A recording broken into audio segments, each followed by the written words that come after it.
Es una realidad que el paciente podría no llegar, pero podría uno pensar, bueno, quizá funciona tener más de una opción de pacientes.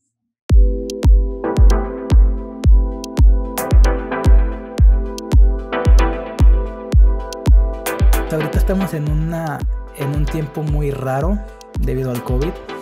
En odontología tienes que trabajar mucho con tus manos y tienes que trabajar en el laboratorio. Adicionalmente a eso, cuando ya estás por fin trabajando con pacientes reales, creo que a todos los estudiantes, creo que el 100% ha sufrido de esto, de que tienes que depender de terceras personas para poder pasar tu materia y para poder seguir en el próximo semestre o en el próximo año.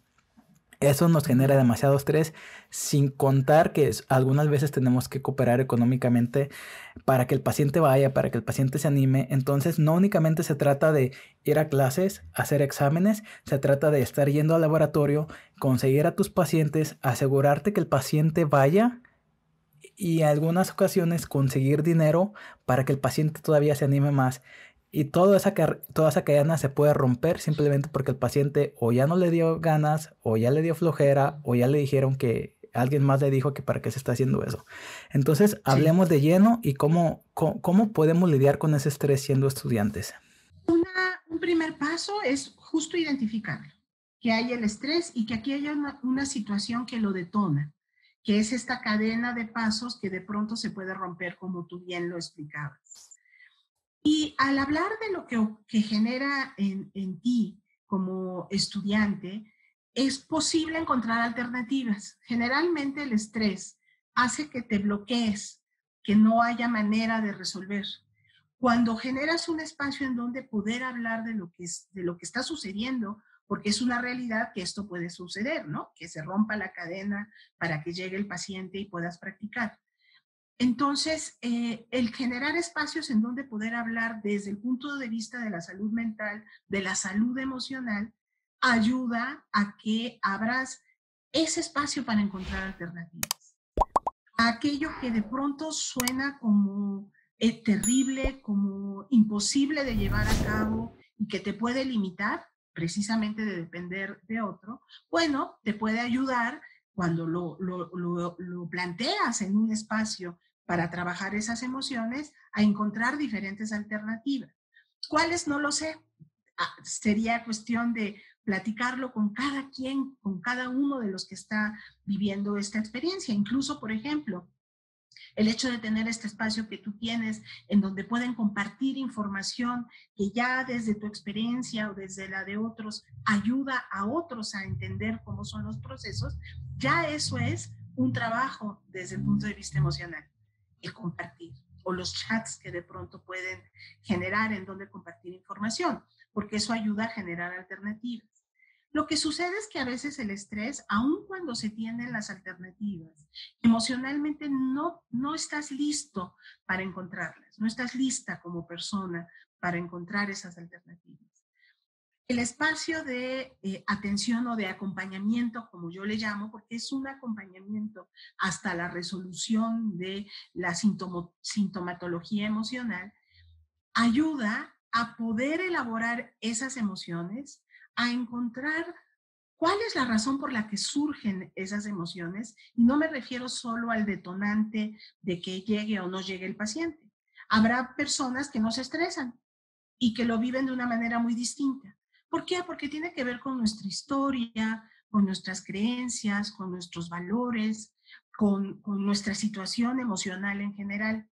Y eso es lo que se trabaja en un espacio emocional de acompañamiento.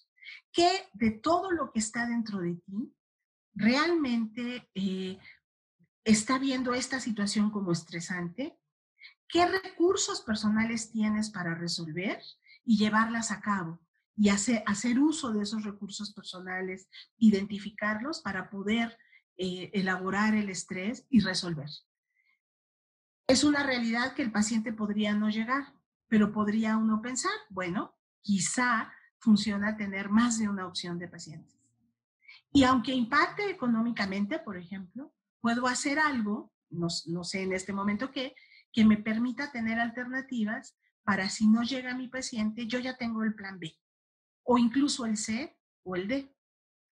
Quizá en otro momento no lo hubiera pensado si emocionalmente estoy bloqueado. Y eso es lo que nos pasa. Se convierte en algo que va creciendo, que va creciendo, que va creciendo y no nos permite resolver. Cuando hablamos de ello, cuando hablamos de nuestros miedos, de lo que emocionalmente nos causa, es casi como una situación, eh, alguien alguna vez decía como mágica, aunque no, realmente no lo es, pero empieza a fluir. Y entonces aquello que atoraba, que no nos dejaba fluir como normalmente lo haríamos, da la posibilidad y encuentras alternativas. Perfecto. Y aquí me gustaría mencionar algo bien importante de que, pues al final de cuentas tenemos que ser realistas. O sea, dependemos de alguien más, sí. ¿Por qué? Porque no vas a aprender únicamente en maniquí, tienes que aprender el trato real con el paciente. Y pues es la realidad, o sea, también tenemos que aceptar que estamos a expensas de alguien más y de que desafortunadamente pues si no vienen pues nos vamos a ver afectados. Esa es la realidad no se puede cambiar. Entonces aquí es cuestión de cambiar el chip y utilizar una diferente mentalidad para tratar de ver las cosas con un mejor optimismo porque a veces lo que más nos afecta es lo que está en nuestra cabeza.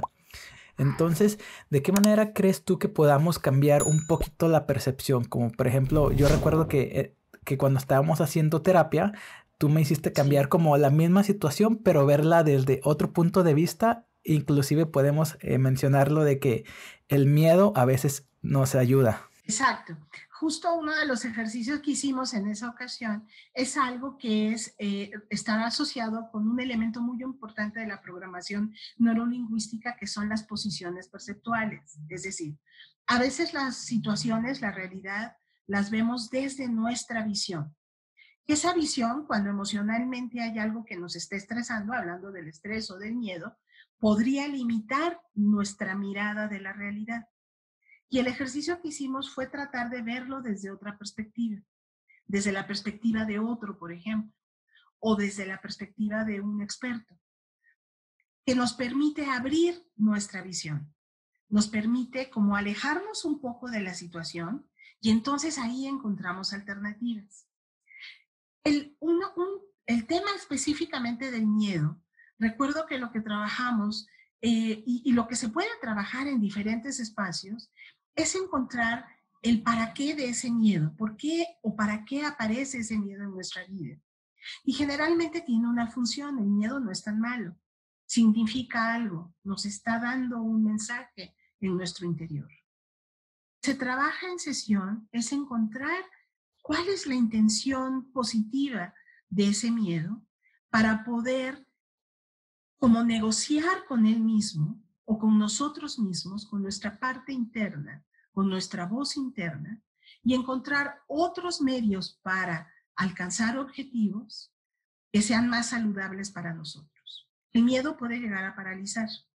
El miedo puede llegar a hacer que cambiemos el rumbo totalmente de una decisión y puede cambiar nuestra vida.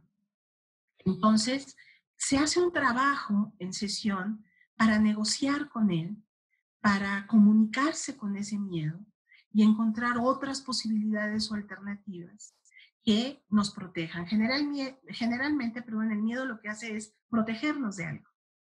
Encontrar de qué nos está protegiendo o para qué nos está protegiendo ayuda mucho a resolver.